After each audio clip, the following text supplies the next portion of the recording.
everybody, and welcome back to another episode of Vegan Proteins Muscles by Brussels Radio. My name is Danny. And I'm 𝐬𝐿𝐫𝐿. And this is our 50th episode.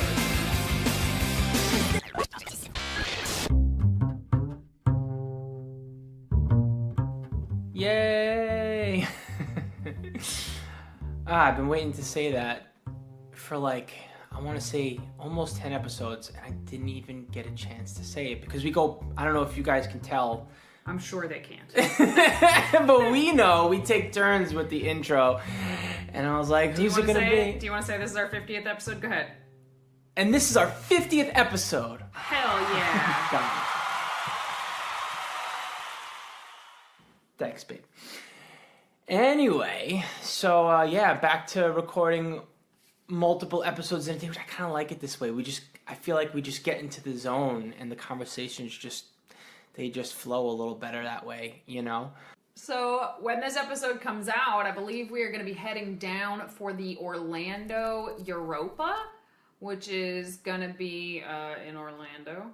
And it is April 7th and 8th, I think, right? No, it's April 13th, 14th, and 15th. I can't keep track. Something like that. We'll be in Orlando. We'll be at the Europa. You guys should come say hi. Yeah. We're going to be it is not going to be the vegan bodybuilding booth anymore, which I don't think that we've mentioned yet. It's actually going to be the Vegan Strong booth. So under a different umbrella, and we'll have different, I haven't even seen the booth yet because we weren't at the Arnold. So the Arnold was the first expo that the Vegan Strong booth was at, but we were working on the vegan cruise, so we didn't get to see it. So we will be seeing it for the first time in Orlando. Should be very exciting. We have so many events coming up this year, guys. I'm actually going to post it on my social media today, our schedule. I'm trying to keep track. I feel like, are we doing something else in April? I don't even know. But whatever the case is, I feel like we have several expos coming up. Got something going on in May as well. This is our first time at a Europa Expo. I'm kind of curious to see what it's like. Yeah, I'm really excited. I have a friend who's going to be competing in the powerlifting event down there. Her name is Brittany, and she's vegan. She just changed her Instagram name. I don't know what it is now, but it was Brickhouse by Brit. And she's pretty freaking strong, so I'm pretty excited to see that. Right on. I didn't realize she was competing at that one. Mm-hmm. Cool. Yeah. So we are, speaking of Instagram, today we are going to be talking about a pretty heavy topic, like a topic that has been weighing on my mind super heavily for months now. And it comes up in conversation with clients almost every single day. And I just felt like maybe we should just shoot the shit about it on the podcast. And why not on the 50th episode? Today we're going to be talking about social media. All right, guys, so I want to let you know we have our next 12-week vegan fat loss course starting up on June 1st, which is coming up really soon. So what it is it's a 12-week self-guided vegan fat loss program. So we don't just custom calculate your macros and give you workouts, which we definitely do that, but we also provide you with educational videos almost every day of this program, so you not only get the results that you want, but you learn how and why you're getting the results that you want. You'll also have access to our private meal planner and over 100 high protein and macro friendly vegan recipes that you can drag and drop to create shopping lists and see what best fits your macros.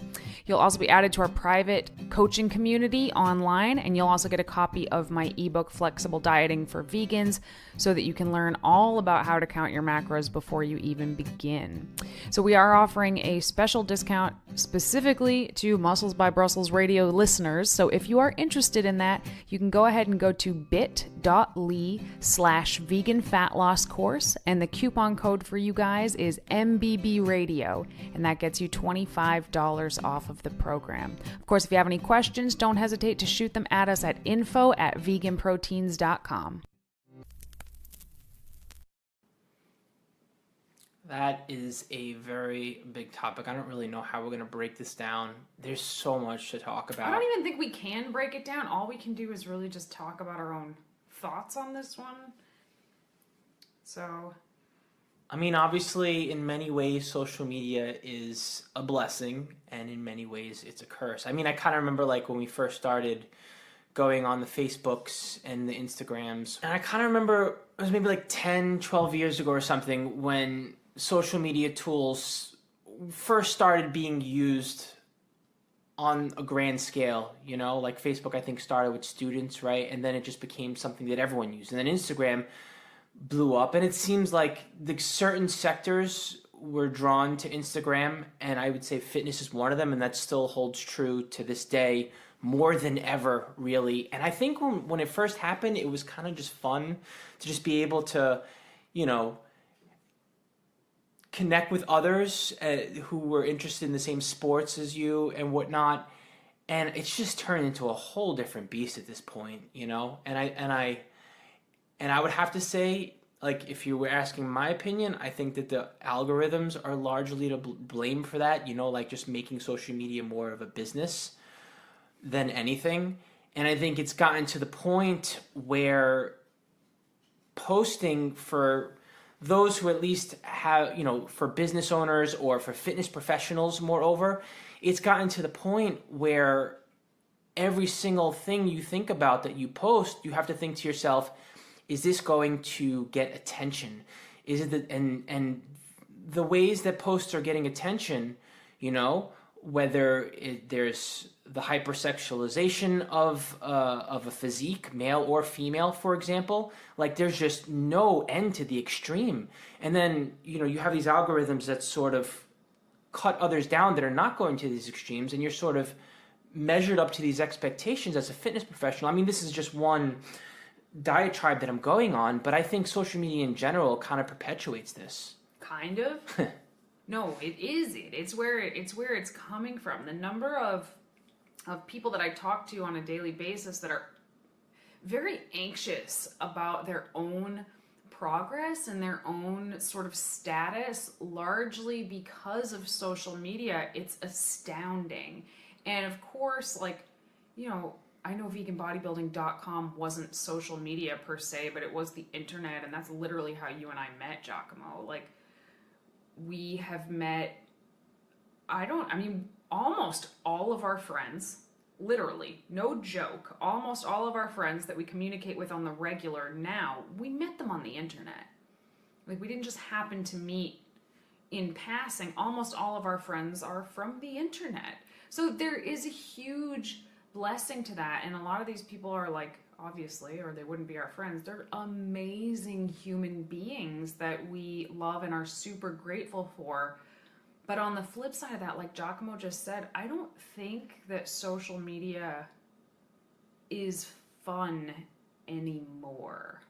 And not just because we use it largely for business, which I think, you know, years ago, big brands would use social media for business, right? Now everybody is using it for business, whether they have a business or not. It's almost like people are often treating their own personal self as though it's a business and a brand, even when it's not. Does that make sense? It's like everybody is their own brand, and it's almost like, I said this recently, and maybe I heard it somewhere, but I don't know. It's like we're all creating avatars of ourselves on the internet. All of us. And I consider myself and 𝐬𝐿𝐾𝐿 to be people of like great amounts of integrity. And even for us, oftentimes it can feel disingenuous to post pictures of our quote unquote life that are obviously pretty curated. But at the same time, if you don't take the time to curate those things, you reach fewer people. And I don't mean this from a business / money making standpoint. I mean this as our mission statement is to help as many people either transition to or flourish on a vegan diet. Like, we want to help more people. In order to help more people, we need to be in front of more people's eyes. In order to be in front of more people's eyes, you need to sort of be willing to play the game to a degree.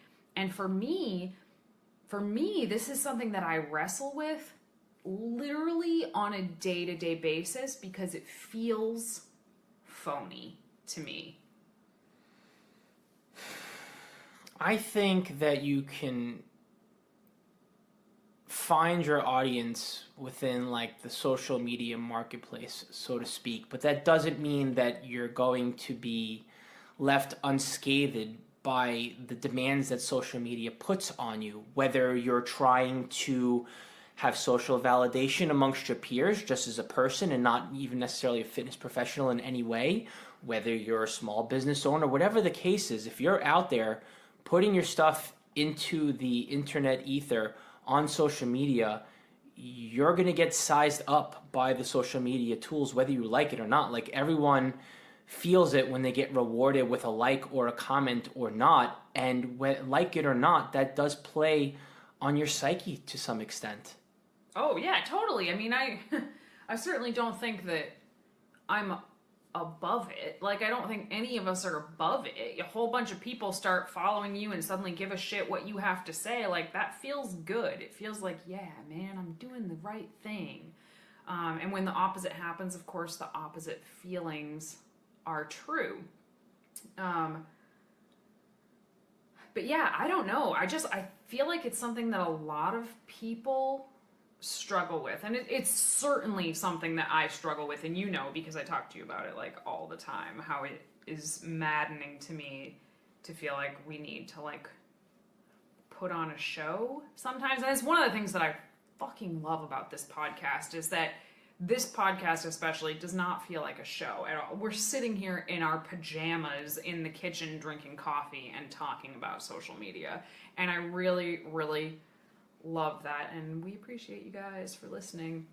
And this is obviously the most long form like content that we make, but in the day-to-day, I think if it's affecting me, if it gets in my head, and this is just my job partially, and also, you know, I've seen behind the curtain of fitness and of bodybuilding and of business and fitness business. Like, I have peeked behind that curtain. I already know to a large degree what's real and what's not, and it screws with me. So I think about people who are not in this industry, who are not like close to their goals. They have a long way to go still. And like, how goddamned frustrating it must be that every time you pick up your phone,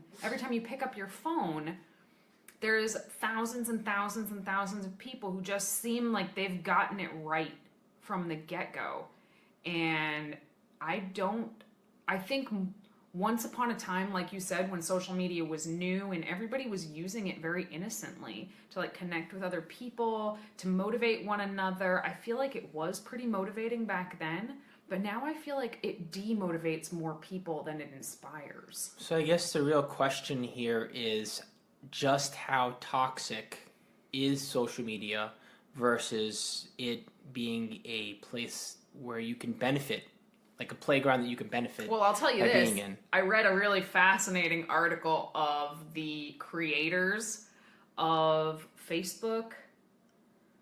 Not Zuckerberg, but one of the original creators of Facebook, one of the creators of Instagram, etc. And every single one of them said like they will not use the platform. And the guy who invented the scrolling feature literally says like, essentially he was like, man, I screwed up. Like, because that scrolling is so addictive to the brain. And of course that's how it was designed to be. But not even the platforms themselves, just the scrolling feature, just the guy who invented the scrolling feature, like regrets it at this point. Like maybe I'm nuts, but I feel like social media is gonna be the final like downfall to humanity. Not to go too far off topic, but I definitely think like that is, it's paving the way for sure in multiple ways that have nothing to do with fitness and more have to do with the way information is distributed, but that's a whole separate topic. How's it going to go down, Danny? I'm not. No, don't. Dude, we don't want to go there. Don't bait me right it's now. It's too dark. But like from a fitness perspective and from somebody who absolutely loathes, and maybe we could talk about this, I loathe the term influencer. You really do. I really do. Yeah, I mean, you take that shit personally. Like, I mean, like, I get it, but it's like, whatever. It's just, I don't know. big companies like to use the word. Well, I have a picture in my mind of what an influencer is because I know some of them, some more integrous than others, and it's not a pretty picture in my opinion. So when somebody occasionally uses the word to describe myself, like, I get chills, my teeth itch when I hear it. Like, I can't stand it because to me, the actual word influencer means you have the power of influence over people, obviously, right? Like, that's what it comes from. But what it means now is not like, oh, you're influencing somebody to create balance in their life and to create sustainable systems. It means, and here's the bottom freaking line, y'all, it means I'm influencing you to buy something. Period. Whenever somebody is referred to as an influencer, they're selling you something. Like, that's fine, I get it. People need to pay their bills and you do you. I get that. But I think the problem is that a lot of people who just don't know better are kind of they're being sold to without knowing they're being sold to. It's the reason that Instagram made it so if you're doing a promoted post or someone's paying you to post something, you have to use the hashtag ad now. And of course people skirt around this all the time, but it's, subliminal messages, subliminal commercials were like outlawed in America back in the 50s, I think. And it's still happening today on social media under the code word influencer. Yeah, I mean, I guess it really depends. Because I guess on the whole, like, the idea itself I don't think it's bad per se to be able to, pay your bills or, in other words, promote something you believe in, right? I already use this product. I already follow this diet. I already like this t-shirt. Now, this is the way that I live my life. I have an audience, and there's no harm per se in promoting things that you believe in, or even being approached by companies with things you actually believe in. Would be like, wow, I would love for this to get in front of the eyes of the people who actually give a crap about what I have to say. I don't know why they do, but they do. So I think in that regard, I don't see the harm in it. I think where it goes wrong is when you literally have, okay, we'll go ahead and say influencers. The type of influencer, right, that literally just has their hand out like, look, I have an audience, here's my hand, put something in it, and if you pay me, I will market it and I don't give a crap about it. And maybe I like it, maybe I don't, but give me that thing and pay me and I'll do it. And I think that's where, you cross the line and the audience can kind of be duped without even realizing it because they believe in this person. Right. And I totally agree with you. There have been plenty of products that I have promoted that I use and I love, but there are a lot of people who, like you just said, they will just promote anything. Anybody that will pay them, they're going to shill the product.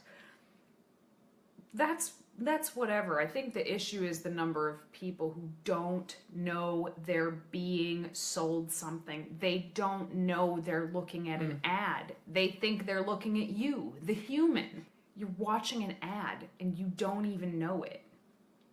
So that to me is huge problem. And that in and of itself makes it's not, as it is, we're already being shown ads constantly in our feeds that say sponsored or whatever. But what a lot of people don't realize is that they're being shown a lot more ads than that. It's just not saying ads on it. The other issue that I have, this is kind of like a two-part thing, is the number of photos of fitness professionals that are so edited that it no longer actually resembles that person at all. And this is actually a huge issue in the like beauty, the makeup, I can't think of what they're called. I don't know. People that do lots of like makeup tutorials and stuff like that. It's a huge issue there as well. But essentially, the pictures are so edited, and in the fitness realm, this comes all the way down to people not just like editing out their stretch marks or covering a pimple or whatever. It comes down to like literally, basically photoshopping your body so that it looks more like how you want it to look. Once upon a time, you had to be really, really good at Photoshop to be able to do this. And a couple of years ago, I actually posted a side-by-side of myself where I showed you how I could Photoshop my body from my phone in 5 seconds. And that was like 3 years ago. It's even easier now. You can literally blow up your delts, make your booty bigger, make your waist smaller, etc., from your phone for free instantly. You can blur out your pores. You can blur out your stretch marks. You can make your teeth whiter and your eyes brighter. And I think to a degree, like, we all want to put our best self forward, right? Like, I have definitely edited some acne out of my pictures. I'm not free of guilt here. But where do we draw the line? Where is the line? And it's like, you know, these days, I think people are far more concerned with what they look like on their screens than what they look like in the mirror. And then when that virtual reality is no longer a thing and they only have themselves to work with, they're unhappy. You know, when you have like this whole toxic environment that it's not even real. And how many times have we been at these fitness expos and seen some huge fitness celebrity in person and been like, oh, they look totally different in real life than they look on their phone or on your phone. And some of that can just be chalked up to the fact that models in general look better in photos than they do in real life. That's a model's job, is to look amazing in photos. But a lot of it is just due to heavy photo editing. And I think you can like intellectually know, like, okay, I'm looking at edited photos, right? Like, no one picks up Cosmopolitan magazine and thinks that the chick on the cover hasn't been photoshopped. We know it. But it's different when it's like, oh, it's your neighbor next door and they're photoshopped. And it's this girl you went to school with and she's photoshopped. And everything you scroll through has been put through a filter or an editor. And I don't think we quite understand the magnitude of what that does to our own brain and our own self-worth when we scroll through literally thousands of photos in a week.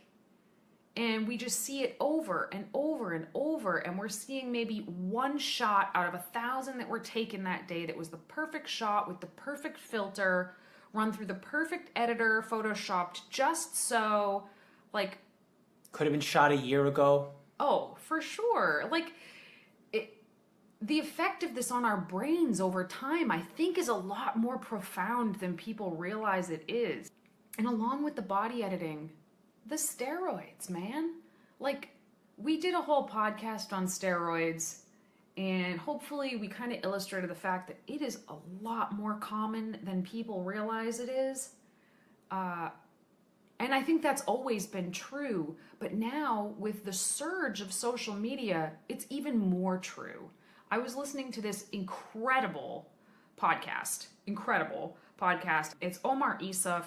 It's him and 𝐬𝐿𝐫𝐷𝐿, and the podcast is called Iron Culture. And they did a podcast that was a super open discussion about steroid use with the two of them, who they're both natural. And they talked to John Meadows and Dr. Mike Israetel, who are open about their usage and their clients' usage. And it was just a great discussion. Totally recommend it. But one of the things that John Meadows, who has been bodybuilding for 40 years, he said, 20 years ago, people would run a cycle of steroids for a bodybuilding show. And now people run cycles of steroids for Instagram. And they're you used to run it for like 4 to 6 weeks or 6 to 8 weeks and come off for a few months. And now people are afraid to come off because they won't look the same for Instagram. It's crazy. People are taking mad steroids for Instagram. An acquaintance, a local vegan competitor, just came out last night on Instagram as having started up using steroids in this past year. She was a natural pro. So her progress over the last year has had me sitting here scratching my head like, how the hell is she doing that? How is she doing that? And I have to give her a ton of props for literally coming out last night and being like, hey guys, I'm on Anavar now, essentially, is what she said.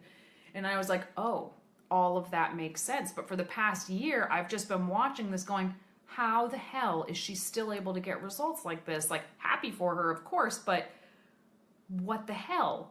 And that's just one person who I happen to know in real life. Like, people are jumping natty ship left and right to go start taking something to impressively enhance their physique results. See, I wrestle with this because it's like you can easily be that person where like nothing is real, everything is fake, why even bother, and everything. It gets so easy to take a cynical approach here and be like, no one's natural, and I can't believe anything, I can't be inspired by anything. And I would hate to think that way. I mean, ultimately, obviously, you just gotta have it's you versus you, and it's your body you have to pay attention to. But I don't think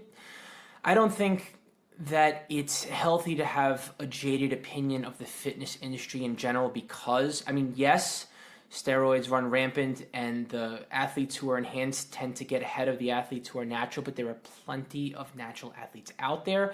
There are drug-tested organizations. There are heroes that are larger to life to me personally, that will be for the rest of my life, who are lifetime natties, and I would hate to see our industry become so jaded to believe that that is not possible and that those people are not out there, both the genetic freaks and those who have done amazing things with their mediocre or moderately above average genetics. I think those individuals do exist. It's just it takes them decades to get there, and some of them started much earlier in life and stuck with it their whole lives, and others are, it's just going to take them 10 to 20 years to do it, but they're out there, and I guess I just can't stress that enough. So I agree with you, obviously. I mean, I intend to stay natural for the rest of my life. I intend to compete in natural organizations until ripe old age. But if you're somebody who's just deciding, I want to become healthier, like, yes, those people who are either incredibly edited or they're taking steroids, they're inspiring for a bit. And then when you've put in a couple years of work and you realize you are nowhere near that, it kind of stops being inspiring and starts being upsetting. And a lot of people just quit. And I know, because I have those conversations with people where they're like, okay, this is goals. And they show you a picture of something that might not be unattainable, but it's like a very high level physique that, to a degree, genetics is playing a large role. And they work and they work and they work, and like, they improve their life and they look better, and by all rights they should be really happy with their progress. But it's so far from what they had in their head that they are incredibly discouraged. But what they can't see is all the shit that happened, again, behind the curtain to create this image of this person. And again, I think that when you are bombarded with this every time you click your phone open over and over and over again, I just think it has a much larger implication than maybe you even realize. So what do you do about it? Personally, I think most people could really, really benefit from limiting their social media exposure. And I say that as somebody whose business, relies, not entirely, but I mean, there's a good chunk, we're going to share this podcast all over social media, ironically, I'm sure. I say that as somebody whose business does rely somewhat on social media, that I think most people should get off of social media to a large degree. Like, stop following accounts that make you feel bad. If every time you see somebody's picture or whatever and it makes you feel crummy, just unfollow them. Or if it's a friend and they're making you feel bad, like, hide from feed or whatever that little option is if you don't want to actually unfollow a friend. Limit your screen time. You've been doing this and you've been doing a really good job with it. Yeah, and I made a YouTube video about that, actually, because I feel like that's something I'm very passionate about, is just figuring out. I just have the type of personality where I can get really wrapped up into social things and just, things that are, I'm extroverted, put it that way. So anything that has a lot of energy, it can absorb me, and social media is not the exception. So I cannot not be on it because our business is dependent on it.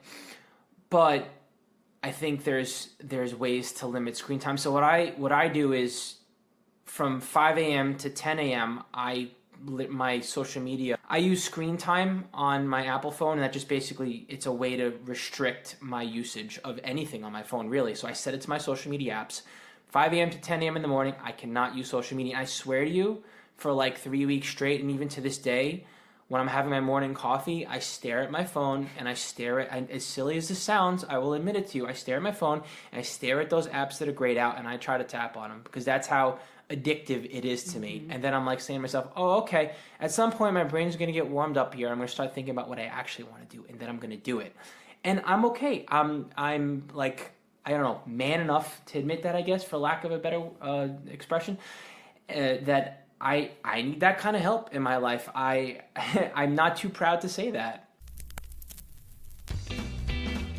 One of the most common questions our listeners ask us is where we like to do our research.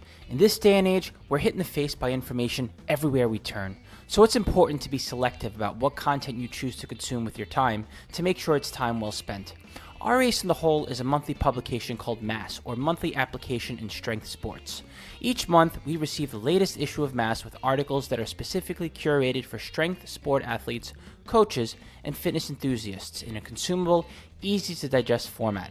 Greg Nuckols, Eric Helms, and Mike Zourdos are not only leaders in the industry, they have committed their careers to sifting through thousands of studies and journals on the latest in fitness science to find the most relevant cutting-edge info so you don't have to.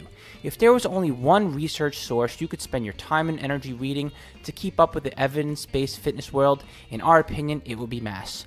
Learn more about how to subscribe to their monthly digest at bit.ly/VPMass. And that link will also be in the show notes, so should you want to keep on listening and check it out later, you can. If there's only one thing we have learned, is to never stop learning. Hope you find our secret weapon as useful as we do.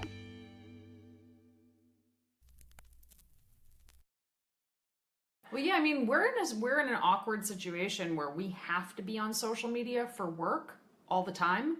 And I think that's where I personally struggle with it, is because I know, like, I have to log into this thing that, for all intents and purposes, I don't want to. I know it's not good for me. I know it's not good for my brain. Like, it's almost like I can feel it changing the way my brain operates. And like 𝐬𝐿 said, sometimes I'll pick up my phone and immediately click open an app I didn't even want to be in. Like, I didn't even want to go on Facebook or want to go on Instagram, but then there I am, and I have to be like, why did I open this? But then there's a notification, and I click it, and I see what it is. So one of the things that I've done is I actually shut off all notifications on my phone, all of them. I do not get any notifications from Instagram or Facebook. I don't use Twitter, really, but I shut off all my notifications, so I will only see what's happening when I go into the app. So I haven't limited my like screen time like 𝐬𝐿 did, but that actually has made it so I am not distracted by those apps all day. So here's the deal, and here's the revelation that I had, and so I'm not lost in my own mind in the technology era and the age of too much information, and arguably we're kind of too connected at this point. Way too connected. Where people, right, on computers, but they're computers. We don't have to be controlled by computers. And furthermore, you can control your computer. You can control your phone. You can control your monitor, and you can use it in a controlled manner. So you can literally set start and stop times. You can, the same way when computers first came out, that if you were tired of using, you could press the off button and move on to, or TV, you could press the off button. Computers, you can literally control the way you want them to. So there's no reason, it's not like an all or none thing, like, oh crap, this is bad and I should just stay away from it. It's like, all right, well, if I have to be on my phone throughout the day, because that's a part of my job to be on social media throughout the day, you set a limit. You set an hour, set 2 hours, and your computer will block you, your phone will block you from using it for more than 1 to 2 hours. And it's as simple as that. You know what I mean? I don't have to think about the psychological strain of it and try to outsmart myself to be able to stop using social media. I just have to set these devices that I use to limit my usage, and then I can live my life. I think you also have to have a conversation with yourself where you remind yourself very frequently that almost none of what you're seeing is real. It is so important to understand that that even though a lot of it comes across as innocent and you think, well, my coworker couldn't possibly be posting a bunch of fake bullshit because she has no reason to post a bunch of fake bullshit. It may very well be fake bullshit. And God, it is just, it's everywhere. I posted this recently, but I read about an Instagram influencer who went into an ice cream shop that had a big mural on the wall, bought an ice cream cone, posed in front of the mural while somebody took pictures of her for a few minutes, threw the ice cream cone in the trash, and left. I've heard of other stories of people going to Nordstrom and buying these really like high-end designer outfits and then coming back and returning them a couple days later because they're wearing these clothes for a photo shoot and then returning them. And doing it over and over and over again. So when all of these stores' return policies change, you can blame the Instagram influencers. Fields of flowers.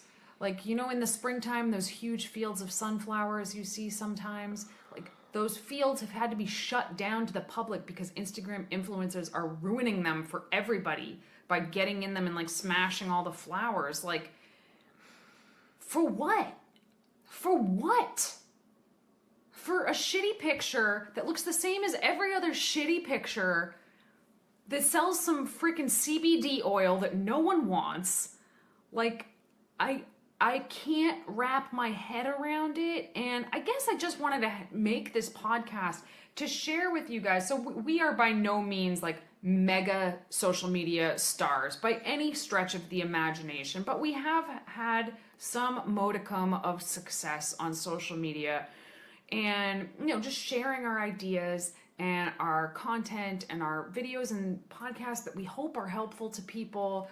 So, you know, I've had friends or family members be like, oh, it must be so cool that you have social media as a job. And I'm like, nope. Actually, first of all, it's just a part of our job. My job is a coach. We are coaches. That is what we do. But we do have to spend a lot of time on social media. And even as people who kind of understand how it all works, it even still messes with us. So if you are opening up your phone and scrolling and struggling with what you see, you're not alone. You know, I don't think you're alone. I think there's more people that are feeling that way than are not feeling that way. And everybody is kind of grappling with certain ideas pertaining to social media, but it's kind of like after the internet was invented, we were never going to go back to a world without the internet, you know? We're never going to go back to a world without social media. I don't think so. So you have to find a way to,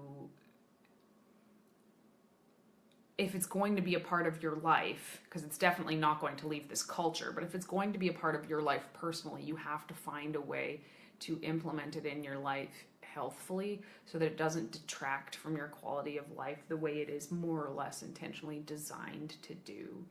And again, more conversations. Like, I would love, oh my God, I would love to keep having this conversation with you guys, because I know it doesn't have anything to do with fitness or bodybuilding or even veganism per se, but I think that we all can relate to this topic in one way or another. And I think that we, much like way back when 𝐬𝐮𝐬𝐫𝐞 and I met on VeganProteins.com, we met because we were just two vegan athletes trying to figure out how to do this damn thing in a way that made sense. I feel like now, 15 years later, we're in a world where we're all trying to figure out how to live with this elephant in the room that is social media, and like have it make sense in our life and add value to our life rather than take away from it. And I would love to hear how you guys have found ways of going about doing that. Yeah, and I mean, I do honestly feel that it has added some value to, our life and Yeah. I think to others. But I think it's important to understand the drawbacks of it. And I don't know, I mean, I guess like we had a quiet I want to say we had a quiet period that lasted around 2 years, and we could blame it on personal things, but I think even in a business sense, we were just sort of tired of social media. So I don't want to say we checked out entirely, but we definitely pulled back on it. And then we realized, okay, this tool is pretty valuable, and we want to get back to it. We want to get back to reaching out to people because that's the way the world works now. And then we went right back into it. Like we fully immersed ourselves. And I think at this point we've kind of come full circle to the understanding to be like, oh yeah, this is why we stopped before, because this sucks. Yeah, well, yes and no. I mean, like, not necessarily that it sucks, but just that we need to do it we need to do it, but we need to do it in a controlled manner.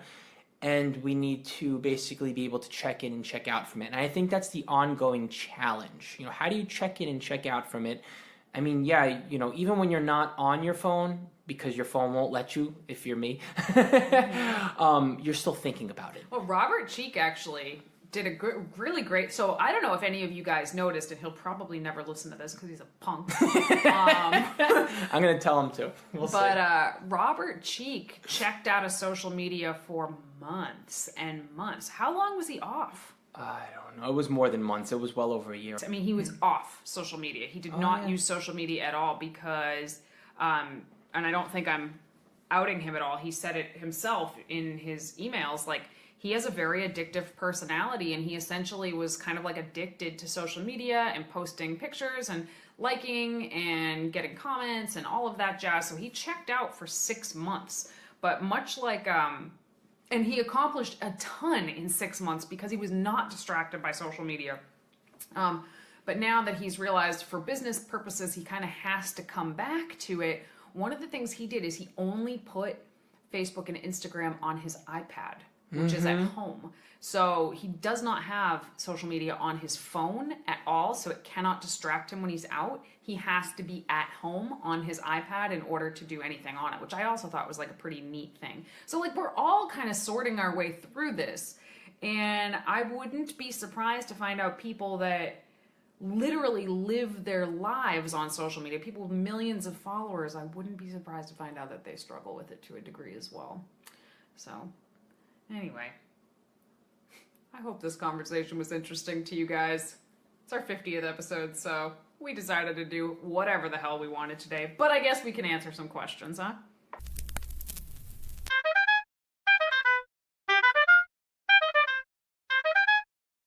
Oh, this is a loaded question. Oh, no. All right. Okay, Giacomo, I don't know who asked this. No?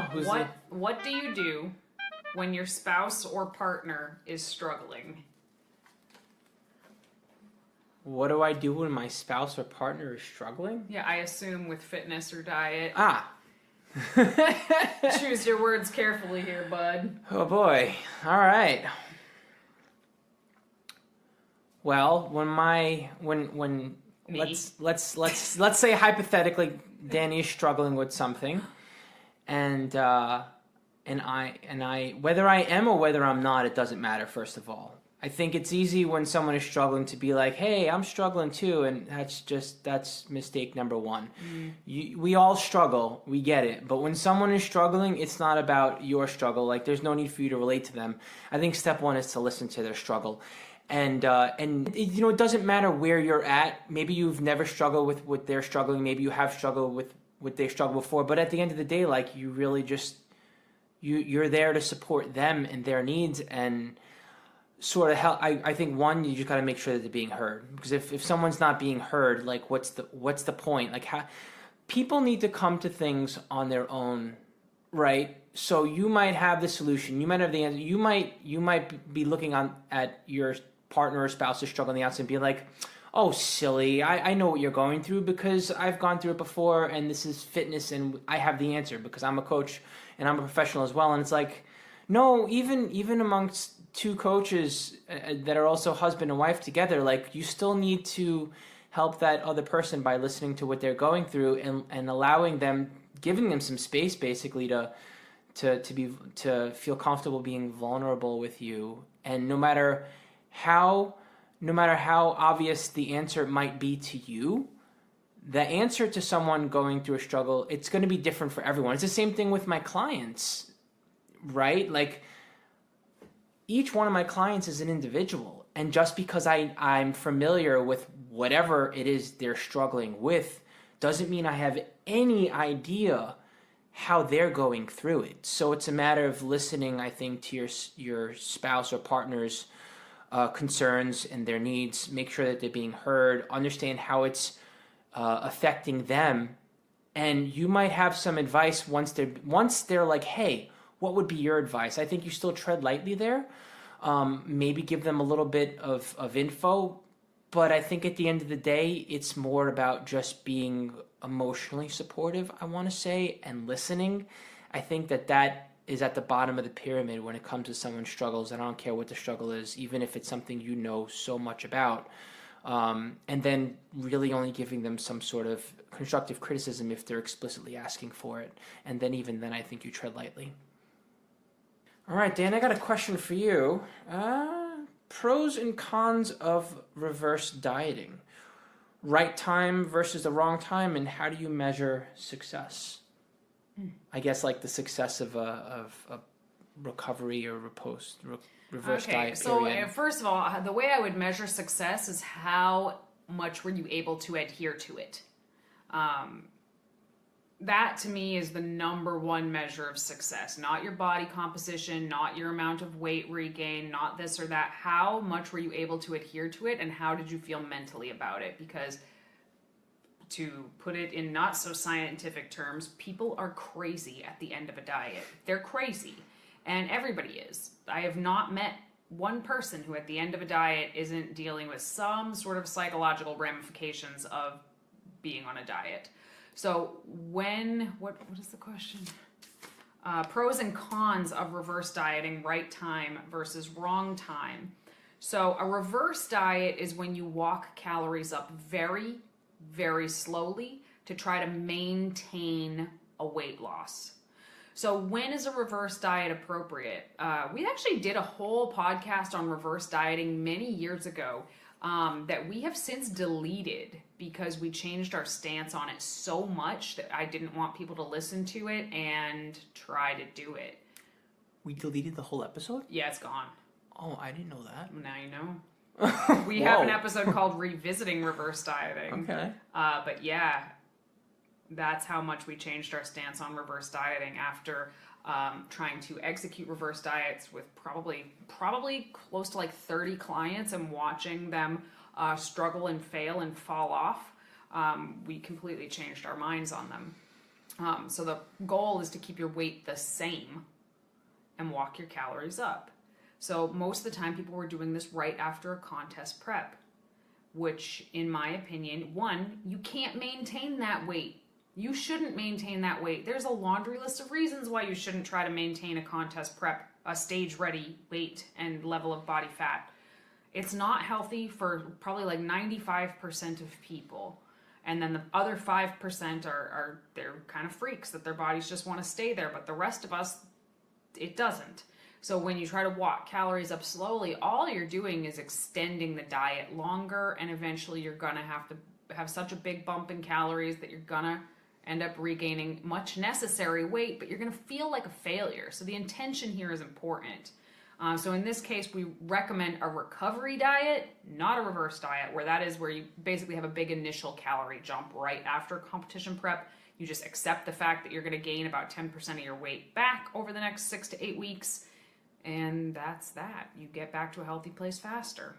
So there is an obvious need, in our opinion, for a correction in the industry when it comes to reverse dieting. It's been so sensationalized that, I mean, I guess we sort of have an agenda to make sure, like, hey, this should not be glorified anymore. And in the majority of circumstances, especially when someone is just too lean for it to be sustainable, like in no way, shape, or form should a reverse diet be executed. Like anything else, just like we were talking about on the ketogenic episode just before this one, you take bits and pieces from everything and you figure out if there's other ways to apply it. I feel like there are situations where you may want to take some sort of like a reverse diet model. In my opinion, and I'm sure, we mostly parallel, but sometimes we differ, right? But in my opinion, I think when someone hasn't dieted down too hard, and they're the right type of person for it, it can be considered. Like, well, no, that's what I was gonna say. Is if you've just gone through a general fat loss phase, but you're still like more in the athletic body fat range, not the super lean body fat range. So what would that be for guys? Like 10 to 15%? roughly. And for women, like 20 to 25%? Right. Okay, so if you're in that body fat percentage range-ish, because we'll never really know our body fat percentage, right?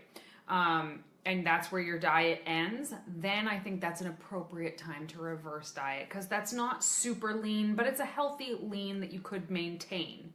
So then I think it would be a good time to slowly walk calories up and try to maintain your weight. But even then, I think it still depends not just on the individual's ability to do it, but also there's more questions to ask. It's going to be, what are their goals? How many years have they been training? Are they okay with slower muscle gain? What is their desired outcome here? If someone's looking to maintain year round at a certain with a certain look to their physique, then I think that it could be fine. Well, also, how was the diet? What was the diet that got you into that shape? If it was super extreme, eating 1,000 calories a day, but you ended it as a female at like 21% body fat, you still are not going to be able to just walk calories up slowly, because you really shouldn't be eating that little for that long. But if it was a more sustainable type of an approach to the diet in the first place, you could walk calories up a little bit slower than that. So it depends on the diet, but there are times and places for a reverse diet, but after a competition is not one of them in our opinion. All right, and that concludes another episode of Vegan Proteins Muscles by Brussels Radio. Feel free to stay in touch with us at Vegan Proteins and at Muscles by Brussels on Facebook, Instagram, YouTube. We have a Facebook group. You can find us out there on the social medias. And other than that, once again, my name is 𝐬𝐮𝐬𝐫𝐞. And I'm Danny. And we'll talk to you soon.